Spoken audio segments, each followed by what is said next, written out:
तर भावांनो, आज आपण आपल्या 750 झाडांच्या प्लॉटमध्ये आहे आणि ह्या प्लॉटला आपण 19 तारखेला इत्रेल मारलेला आहे.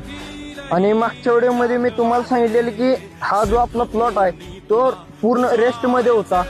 आता आपण इत्रेल मारायच्या आधी आपण खत, शेणखत आणि वरखत घालून आपण बाग पूर्ण तयार केलेली आहे.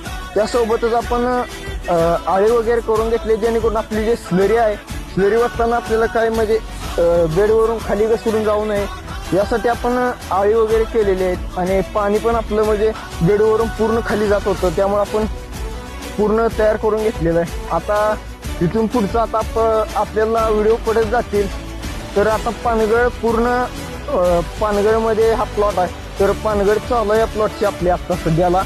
तर तुम्हाला मी पुढच्या व्हिडिओमध्ये सेटिंगचं ही तुम्हाला नियोजन मी सांगणार आहे.